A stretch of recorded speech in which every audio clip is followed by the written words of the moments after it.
Good morning, students. I welcome you all for the Sheba Group of School online class.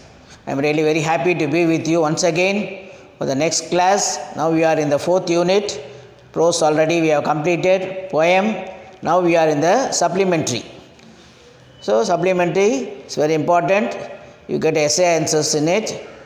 So all the lessons you have to go through.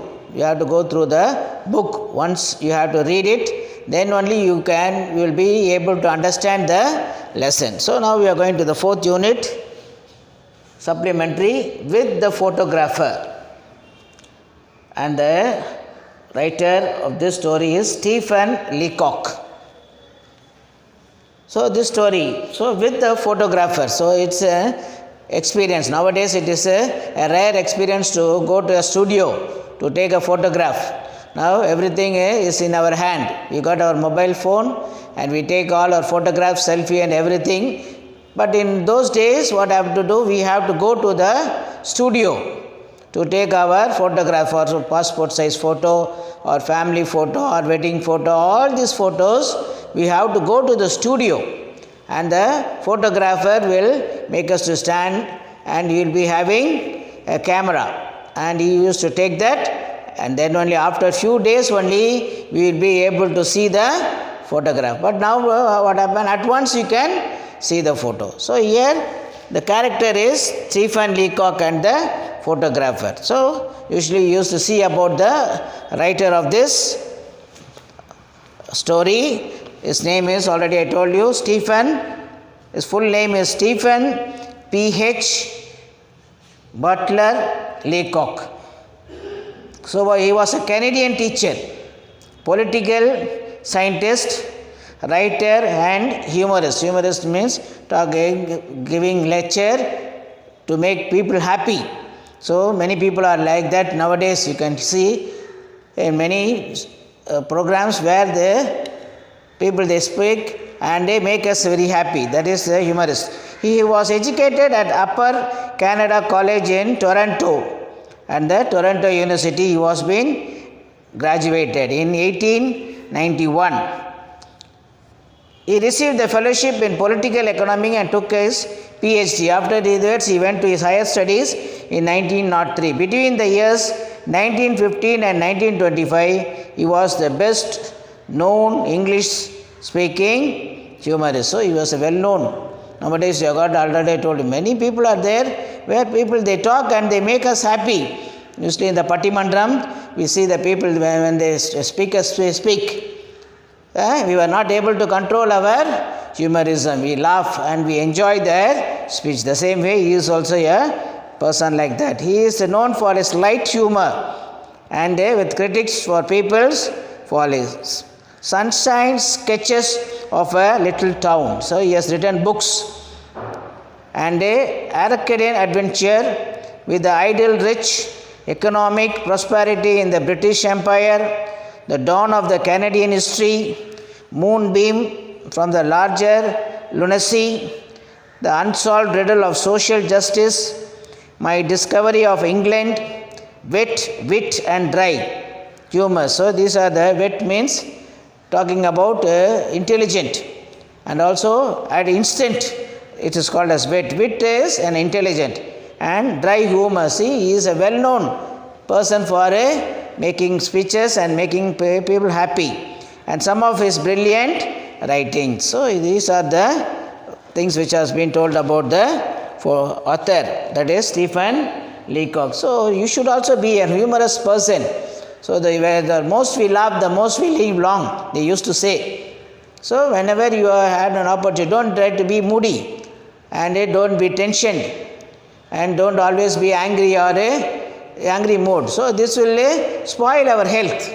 So always try to be happy and make yourself happy, and also the others, those who are around you, your parents, your brothers and sisters, all those friends, everybody try to make them happy, and you also live. Then only you can have a very good health in this life. So now we are going to the lesson with the photographer on page number 132. You should have your book. Book is very, very important. You have to go through the book, because the photos and other pictures are being given there in your book for us. See, why are photographs taken? He's asking a question. Yeah, not to post in your, some people they take photographs only to post. Not like that. It is a remembrance. It is a memorable thing in our life. So you have to keep that.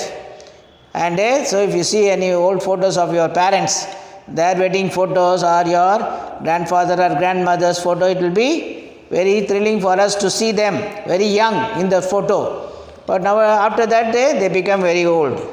So here is a story with the photographer where the narrator visits the studio. So here the narrator means the person who has written this story. He himself has an experience. That is Stephen Leacock. He goes to the photograph. His experience with the professional photo. So he goes to a studio. So where there is a very good professional who has been taking many photos and he is very good photographer. So turns out to an unforgettable one. So his experience when he went there, only he found that the photographer which has been taken, it was an unforgettable. You cannot forget. So we are going to see what was the instant which happened there in the photo studio.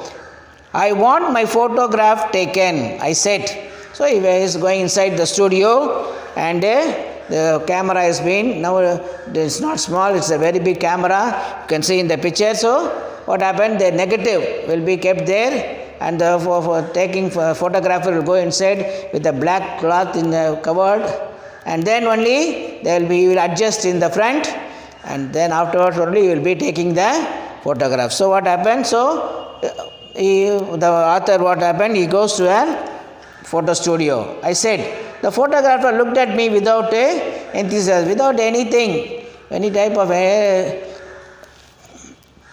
thing event. He was drooping man, so he was a little bit of old man, so he was bending with a grey suit, with a dim eye and a natural scientist. He looked, the dress which he was wearing looked like as he is a scientist, but there is no need to describe him. So it is not the right time for us. Everybody knows what a photographer is like. So he talks about the 18th and 19th century. Now we are in the 21st century. We are in the well advanced photographer. So each and everyone has become a photographer nowadays. So you have to think about that. Sit there, he said, and wait. So he made him to sit in a place in the front of the camera, and he said, I waited for an hour. So what happened? So and he went inside after telling that. So what happened? He was waiting for 1 hour. So to pass his time, what happened? He was reading some magazines. I read the Ladies' Companion of 1912 and the Girls' Magazine of 1902 and the Infant Journal of 1888. See, all the old magazines are being kept there for the people, those who come there for the photographs to take. So they have to go through it and they have to pass that time. I began to see that I had done an unwarrantable thing in breaking in on privacy of this man's scientific pursuit with a face like me. So some of the photographs he was taking. After an hour, after 1 hour, the photographer is coming inside. Open the inner door. Come in. He said seriously. I went inside the studio. Sit down, said the photographer. So now I have been seated here. See, you can see the picture in page number 133. So the narrator is been seated there in the place and see the camera, the size of the camera. See how big it is, and he has to adjust it, and the man who is standing at the back of the camera and focusing. So sit down, said the photographer. I sat down in a beam of light. So there will be floodlight like that to make that room like a daylight. So what happened? The lights are being on. So it's a very bright room now. So, and the skylight. The photographer rolled the machine. So the machine is the thing, the camera which has been set. So he can move it. So he was rolling it up the front and back, side to side, and he was focusing the correct position of the person who is been seated in the front. The photographer rolled the machine.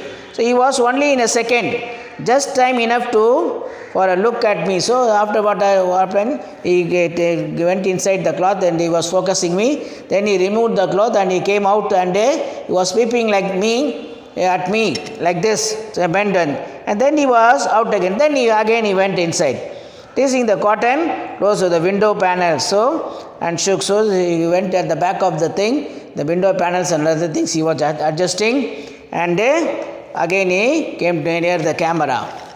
So here, then he crawled back into the machine again and drew the little black clothes over himself. So he put him the clothes on his head. This time he was very quiet in there. I knew that he was praying, and I kept still. So what happened? I thought, so he was inside the cloth. He started to pray because he did not come out.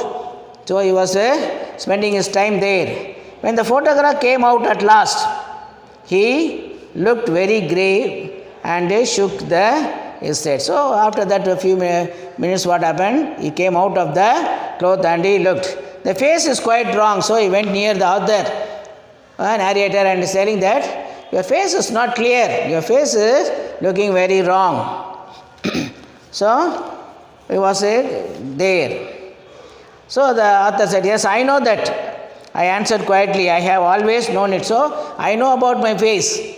So you need not comment upon my face. I know my face, that is not so good.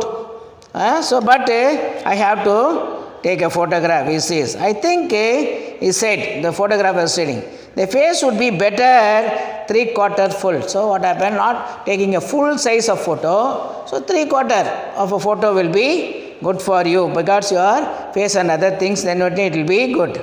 I am sure I would. So I said enthusiastically, and I was glad to find out that the man had such a human side of him. So the man was so concerned about me. So to look at my face and say, comment, and he was telling that the photograph will be very good only where the proper size is being taken. So I can, how many, so would you, yes, in fact, I continued, how many faces one sees that are apparently hard, narrow, limited. So he's talking about the faces. But the minute you get their 3/4 full, they will get wider, larger, almost boundless in. So the photograph will be very clear. But the photographer had ceased and to listen. So he was the author, he was not at all listening to the author. So he was doing his own will. So he came out and took his head in his, with his hands and twisted my. So when he came near me and he changed the position of my face, and I thought he would. So he came so close to me. That day I thought he would kiss me. I closed my eyes, but I was wrong. He twisted my face, so he was turning my face here and there, far, and it would go, then stood like it. There are two types of photograph, wet photograph and a dry photograph. So wet photograph is, they take the negative, they develop it, then they give the photo. Now we all take dry photographs in our cell phone and other things. I says again, I don't like the head, he said. So the photographer is telling the author that I don't like your head at all. It is not in a, open your mouth. So he opened it wide. So not like that, close it. He added quickly. Then he looked again. So he was going on commenting about the author's face. So he wanted to take the photo. Then he looked again. The ears are bad. So now he came to the ears. First he went to the eyes, then the head, the face and everything. Now he is in the ears. He said, droop them a little more. So how can you do that? To bring it down. So thank you. No, now the eyes. Roll them. So I asked him to open your eyes wide. Because the lights are very good there. So what happened? He asked him to open. Put your hands on your knees. So keep your hands on your knees. Place and turn the face just like upwards. So lift your face and upwards and sit. Yes, that's better. Now just expand your lungs. So you breathe and make yourself extracted. So, and hump the neck, that's it. And just contract the waist. So put your dummy or stomach inside, then only the photograph will be very good. And twist the hip and towards the elbow now. I still don't quite like the face. So again and again he is telling that. I don't like the face. Just a drift to full butt. So I sang himself round to the stool. Stop, I said with the emotion, but I think was dignity. So being he was an old man. So I don't want to compel him. So to the oldness of his dignity. So we have to give respect to the old. So what happened? He did. So would yours in your fact. So what happened? Then stop. I said with the emotion. This face is my face. So he started to comment. He got a little bit of angry with the photographer because he was talking much about his face and other things. This is my face. It is not yours. So God has given me this face where I have to live. I was living with this face for this. And it's mine. So it's my face. You cannot comment. God has created me with a very good, I have got a very good education. So I have got a very good work. So what happened? You don't comment on my face. So I lived with this for 40 years. So 40 years I am living with the same face. So it's I know it's false. So I know everything what is the false in my face. So I know it wasn't made for me. But it is my face, the only one I have. So that is the only face I have. I was conscious of break my voice, but I went. So I was raising my voice and I was talking to. So I wanted to reduce the voice to him. Oh, such it is. I have learned to love it. So although my face is not very good or attractive, still I love it. And this is my mouth, not yours. These ears are mine. And if your machine is too narrow, so if your photographic machine is very a small one or a narrow one, here I started to raise up from the seat. The snake, the photograph was pulled a string. The photograph was, so again what happened, he was having a string and was able in the thing to stand up. At that time what happened? The photographer, he clicked the photo. So now, seeing the photograph was taken, I could see the machine still sagging for the shock. So after taking what happened, it has to move like that, then only it will flash it out. So it was moving. I think, said the photographer, pursing his lips in a please smile. So now he came out of the cloth and he looked at me and he smiled. That I caught the future just a moment of animation. So I am very good in animation. I am going to animate your film. I am going to change it. So I said bitterly, Future Hive, you don't think I could animate them, I suppose, but let me see the picture. So you did. Okay, so what happened? Now you cannot see the photos, and asked him to come on the day. So Sunday you got to come, and after 1 week you come and see. Then so what happened? He went there to see his photo. Yes, said the photographer, is the photo ready? So yes, listen, I have erupted drawing myself with an animation. What happened? Everything has been changed. What the face of the eyebrow, the eyes and everything has been, the mouth has been changed. The photograph doesn't look like the narrator. So he started. So I am taking this photograph for only for the remembrance, to give it to my friends and other thing. When I am not here, they will be looking at my picture. But this photograph which has been taken after you have animated, the original face is completely gone. So the photograph which you show me is not mine. So then go on then with your brutal work. Take your negative. So if you want, you can take one. No, he said. Everything I have changed. So coat it with an inch of gloss and shade it, embrace it, made it, acknowledge, then it is finished. Then when you have done all that, keep it in yourself. It is I wanted to give these photographs to my friend, but they will not be able to recognize me. They may value it. To me it is, but according to me, the photograph which you give me is an worthless photo. It is not. So what happened? He broke into tears. So he started to cry. I thought of having a very good photographs which I can give it to my friends, And what happened? After seeing the photograph, it is not at all his photograph. So what happened? He started to cry and he left. So the thing is like that. So he wanted to say, the story is, be as you are. You don't try to imitate any person. So if you are, God has given everything for us. So be like yourself, and it will be very good for you and for others also. So keep this in mind. So may God bless you. Take care of yourself, and God bless you. Thank you very much.